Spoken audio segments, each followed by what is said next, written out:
Assalamualaikum warahmatullahi wabarakatuh. Innal hamdalillah nahmaduhu wa nasta'inu wa nastaghfiruh wa na'udzu billahi min shururi anfusina wa min sayyiati a'malina. May yahdihillahu fala mudilla lahu wa may yudlil fala hadiya lahu.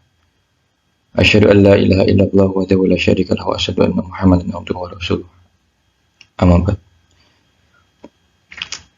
Baik sahabat pendengar, mari kita bersyukur kepada Allah Subhanahu wa taala di mana atas nikmat-nikmatnya berupa nikmat iman, nikmat Islam dan ihsan, serta nikmat kesehatan sehingga kita dapat bersilaturahim kembali.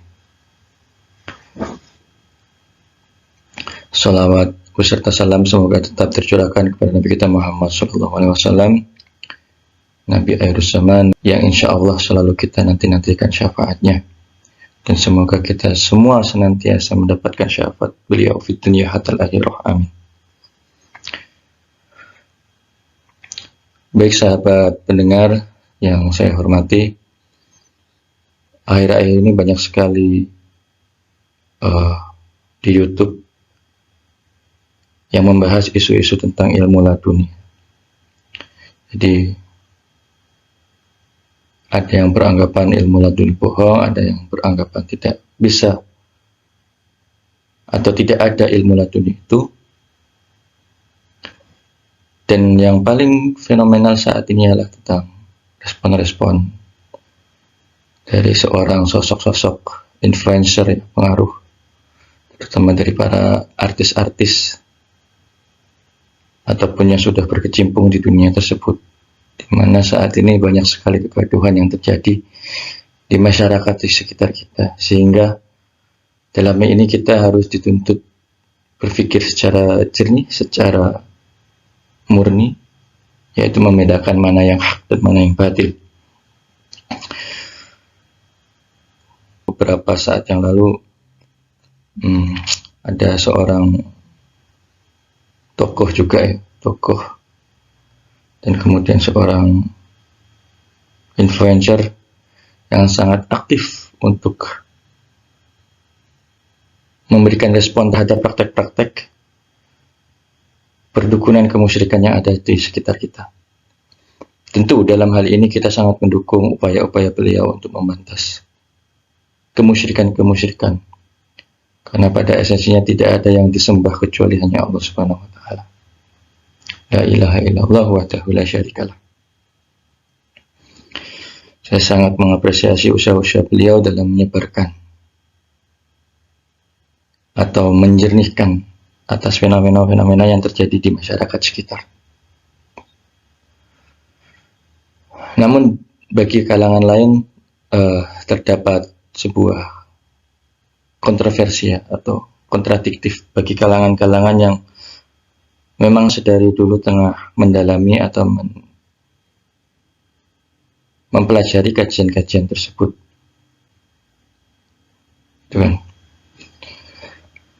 Sebetulnya permasalahan ini bermula dari tentang laduni.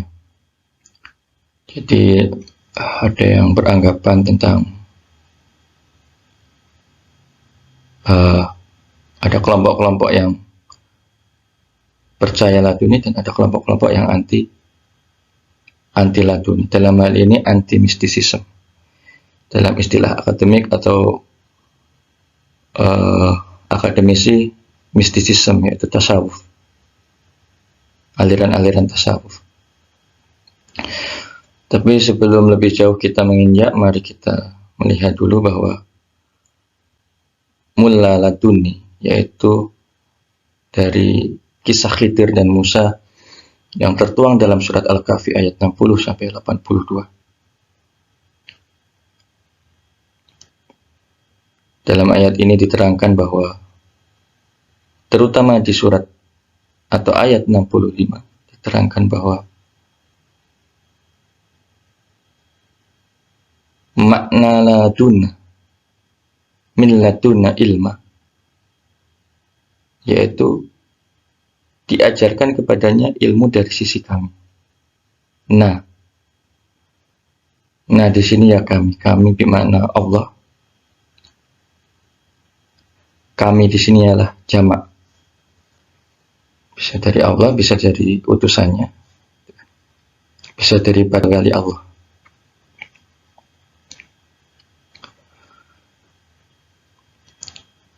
Terus kemudian ada dalam kajian-kajian laduni atau dalam keilmuan laduni, tentu saja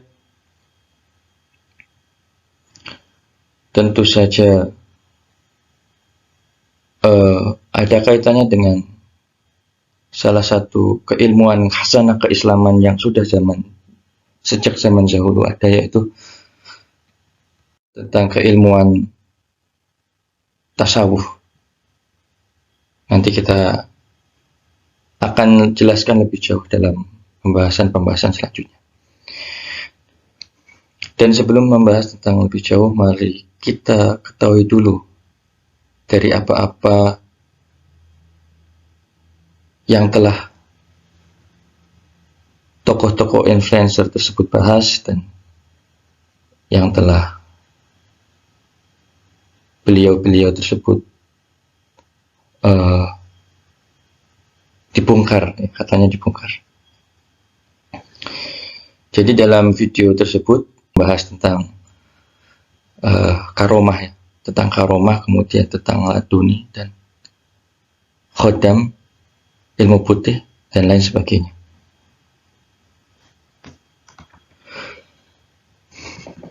Ya, jadi dalam hal ini ada beberapa perbedaan yang menjelaskan antara mukjizat, karomah, maunah, dan irhas. Mukjizat ialah perkara yang ada pada diri Nabi dan Rasul. Hanya pada diri Nabi dan Rasul, tidak ada pada yang lainnya. Sedangkan karomah ialah seseorang yang mempunyai keimanan dan ketakwaan yang tinggi daripada bukan Nabi dan Rasul. Sedangkan ada istilah maunah. Di maunah adalah suatu pertolongan Allah yang diberikan kepada seorang mukmin untuk mengatasi sebuah kesulitan. Dan ada lagi istilah irhas, yaitu suatu perkara yang luar biasa yang terjadi atau Allah berikan kepada calon Nabi dan Rasulnya. Tapi hal ini tentunya kita mengakui bahwa Nabi Muhammad adalah Nabi yang terakhir. Tentunya dalam hal ini, dalam kasus ini, yang berlaku ialah antara karomah dan maunah.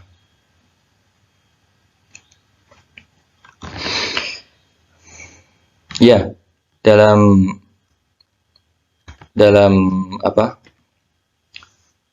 karomah merupakan keilmuan laduni. Istilah wali atau yang di dalamnya terdapat karomah yaitu tertuang dalam Yunus 62:63 seperti dijelaskan tadi tentang perbedaan antara mukjizat, kemudian karomah, maunah, dan irhas.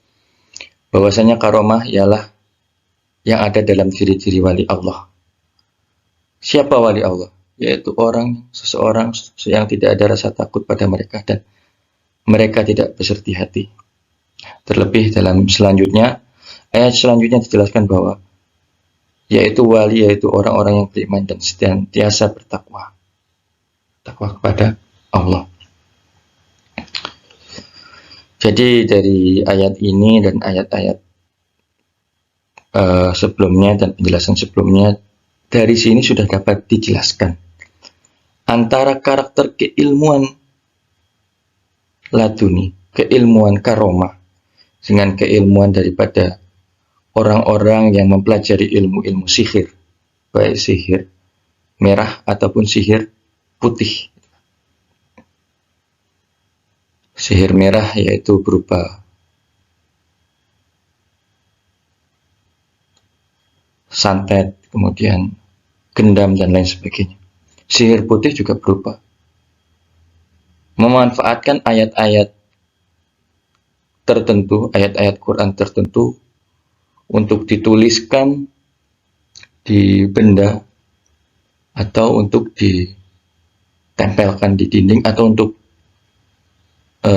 biasanya ada yang membuat raja tuliskan ayat-ayat.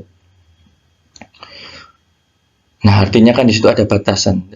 Di kasus ini kita sudah menyekutukan Allah, bahwasanya memang kita percaya kekuatan pada Allah, tapi kita masih terhijab oleh benda-benda tersebut. Bahwasanya kita percaya kepada Allah, bahwasanya kita yakin kepada Allah, tapi juga kita masih terhijab atas amalan-amalan ayat-ayat tertentu. Jadi pembahasan ini adalah merupakan pembahasan yang memang harus sangat-sangat detail, jernih, dan sebenarnya tipis antara yang hak dan yang batil. Sangat tipis sekali perbedaan energinya, perbedaan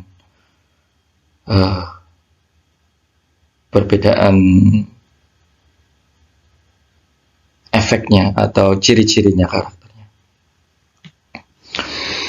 Ya, melanjutkan tadi apa yang sudah diutarakan dalam pembukaan, bahwa bagi suatu komunitas tertentu yang dari dulu sudah mempraktekkan, yang dimana sedari dulu hal ini sudah menjadi hasanah keislaman, yaitu bahwasanya di dalam dunia keislaman yaitu terdiri dari beberapa dimensi, yaitu dimensi syariat, kemudian thariqat, hakikat, dan ma'rifat. Aliran tersebut dikenal dengan istilah tasawuf. Sofia, yaitu mensucikan jiwa, di mana ajaran-ajarannya ialah tazkiyatun nafs. Tazkiyatun nafas tersebut yaitu berupa pembersihan nafas-nafas atau nafsu-nafsu dalam diri kita untuk mengoptimalkan, untuk mengaktifkan nurnya, nur lataifnya, nur latifatnya. Tentu dalam diri kita sangat terbanyak nafsu-nafsu gitu kan. Ada nafsul amaru bisu', nafsul lawamah, nafsul mulhimah, nafsul mutmainah, nafsul radiyah, mardiyah, dan nafsul kamilah. Dan dalam ajaran-ajaran tasawuf, jamaahnya dituntut untuk senantiasa bertaubat kepada Allah Subhanahu wa Ta'ala, kemudian senantiasa zuhud, senantiasa wara, menghindari suatu perkara yang meragukan, kemudian senantiasa fakir. Fakir yaitu bahwasanya kita tidak punya, tidak bisa, tidak memiliki sesuatu yang bisa, yang memiliki sesuatu hanya Allah Subhanahu wa Ta'ala.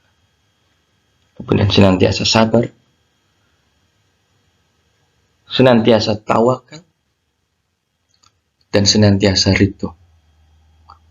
Ridho di sini adalah ridho atas apa-apa yang telah diberikan Allah, yaitu ikhlas.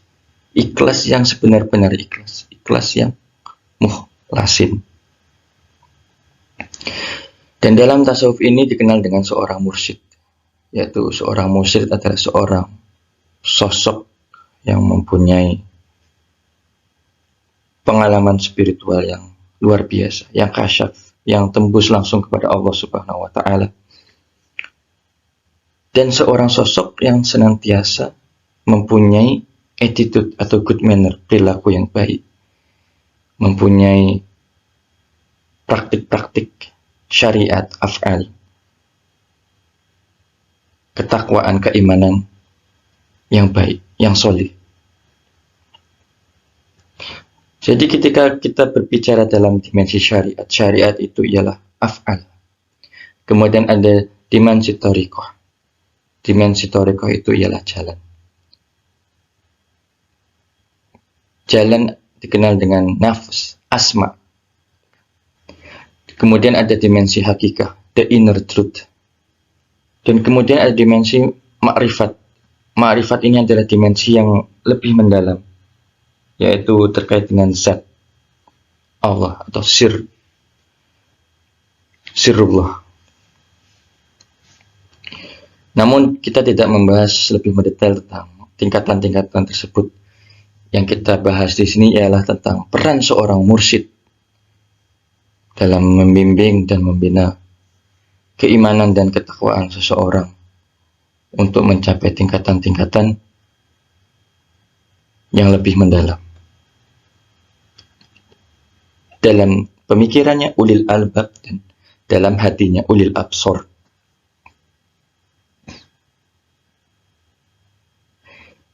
Jadi bila di awal tadi dikatakan apabila seseorang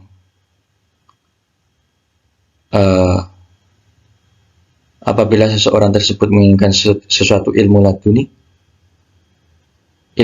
hanya dari Allah, ya betul, ilmu laduni hanya dari Allah yang mempunyai hak untuk memberikan kepada seseorang apabila Allah menghendaki. Namun dalam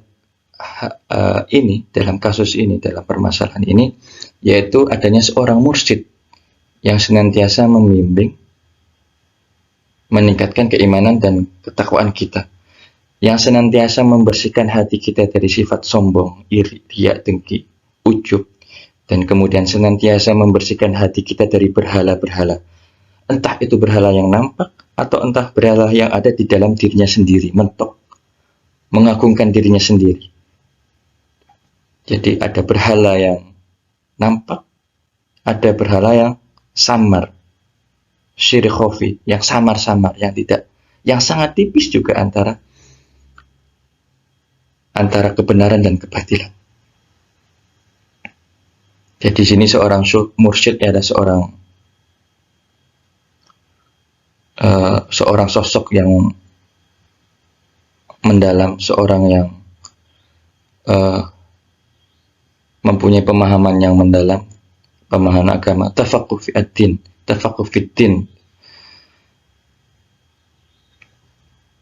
Dan seseorang yang mempunyai rahasia-rahasia gitu kan. Jadi daripada apa yang dikatakan di awal tadi, laduni tidak bisa dipelajari, memang laduni tidak bisa dipelajari, tapi ada seorang mursyid yang mengarahkan untuk senantiasa membersihkan jiwa, untuk senantiasa mengarahkan, memperdalam, mempertebal keimanan dan ketakwaan kepada Allah. Nah, terus di dalam video-video tersebut viral, ada dikenal dengan istilah mahar. Kenapa harus ada mahar? Kenapa harus bayar? Sebenarnya ini juga benang tipis antara yang hak dan yang batil. Jadi istilah mahar itu ialah istilah di mana mahar itu diperlukan ketika kita ingin menikah. Maka berikanlah mahar. Dan ketika memberikan mahar, jangan yang berat-berat dan jangan pula kita memberikan mahar yang menggampangkan. Nanti kita tidak menghormati lawan atau menghormati calon istri atau keluarganya. Itu istilah mahar. Nah, dalam kasus ini sebetulnya istilahnya bukan mahar. Dalam kasus ini istilahnya ialah bahwasanya seorang musyrik itu adalah seseorang yang hidupnya jihad fisabilillah, hidupnya berjuang di jalan Allah. Jadi istilah yang sering yaitu ialah sedekah, bersedekah kepada guru. Dalam Islam, zakat fisabilillah merupakan salah satu orang yang berhak menerima zakat.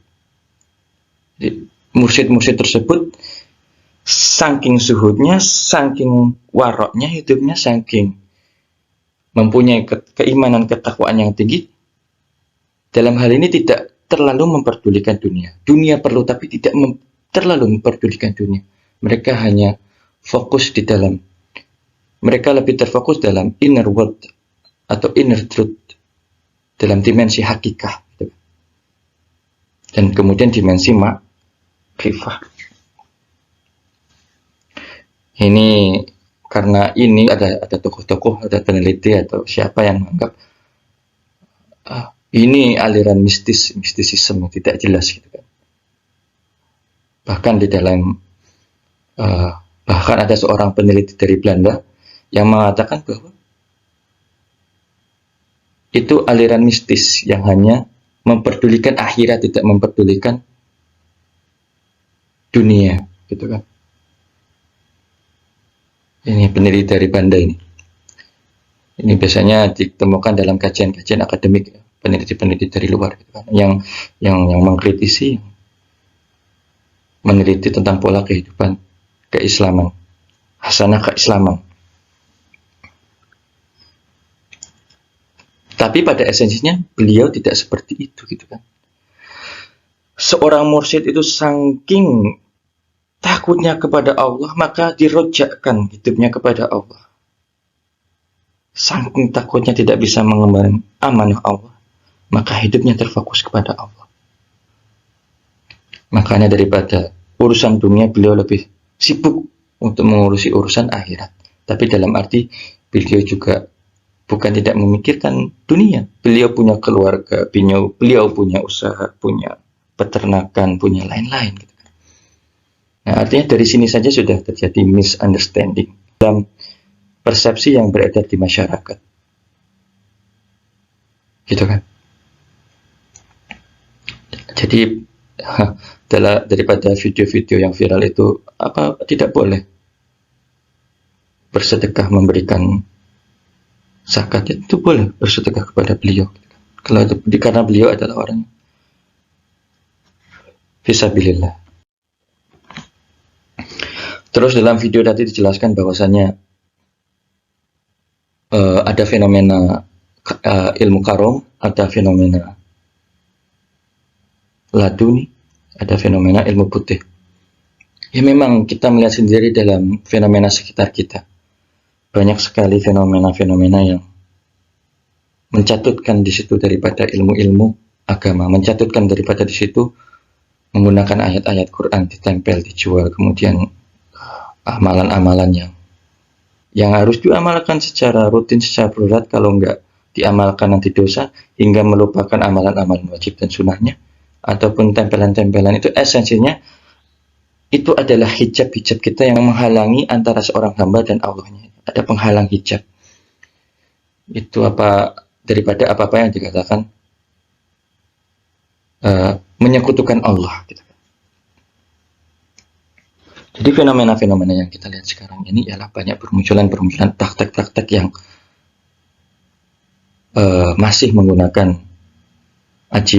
ajian, amalan-amalan yang daripada awal tadi kita sudah sampaikan bahwasanya ada sihir merah dan juga sihir putih.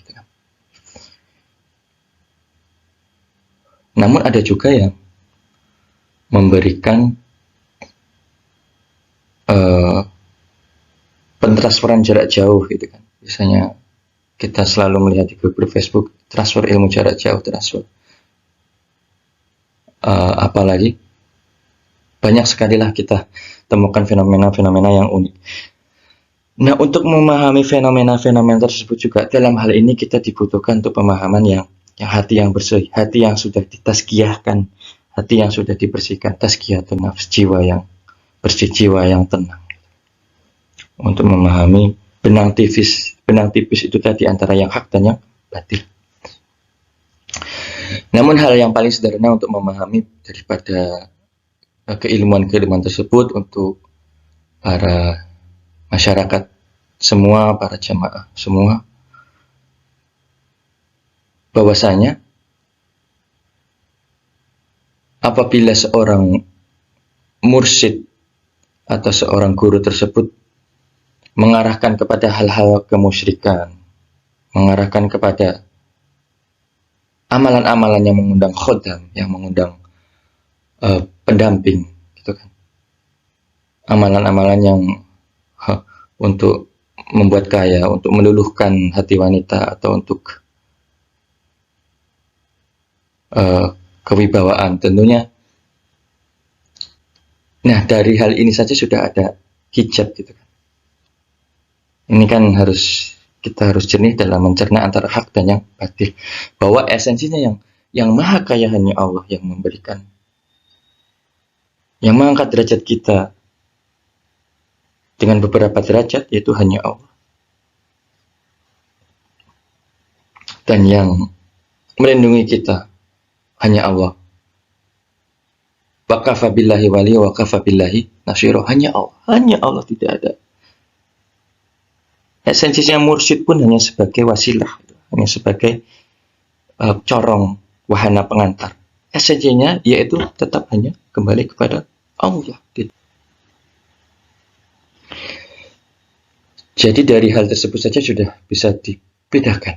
Jadi apabila mursyid tersebut atau guru-guru keilmuan tersebut mengarahkan kepada ketauhidan, kepada kalimat-kalimat thayyibah, mengarahkan pemahaman kita untuk tidak menyekutukan Allah, ya maka itu hak.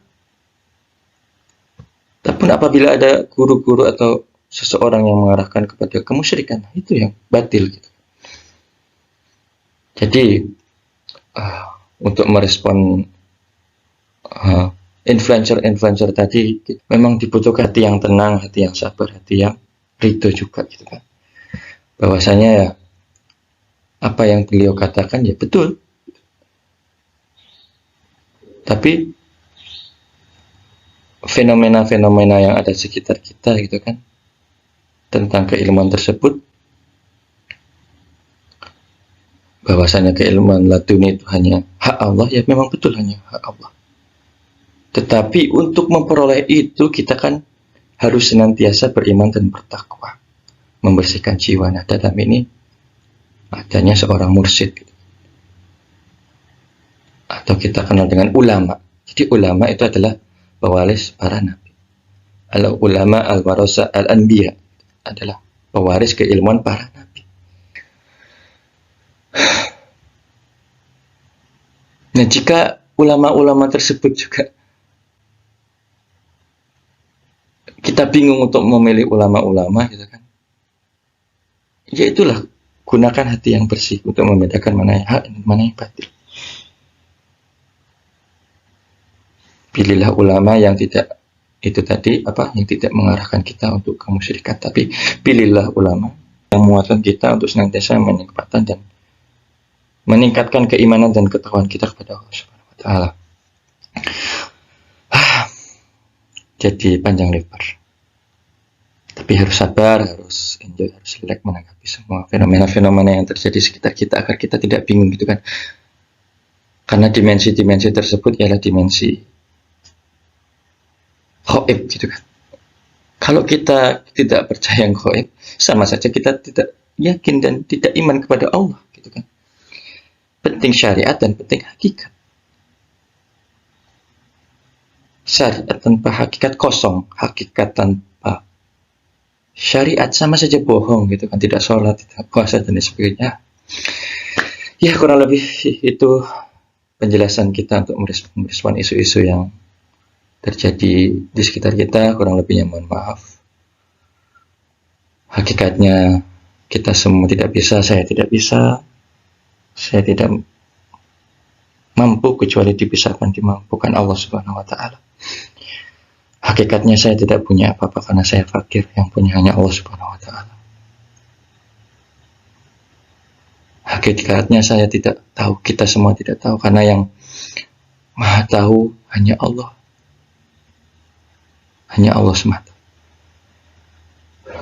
Mungkin cukup sekian dari kami, dari saya. Seorang yang tidak bisa, seorang yang tidak tahu, seorang yang fakir. Kurang lebihnya mohon maaf apabila ada salah, apabila ada kata-kata yang menyinggung kepada Allah, saya mohon maaf pun. Akhirul kalam, wallahi muwaffiq ila aqwamit thoriq. Wabillahi taufiq wal hidayah wa ridha wal inayah. Assalamualaikum warahmatullahi wabarakatuh.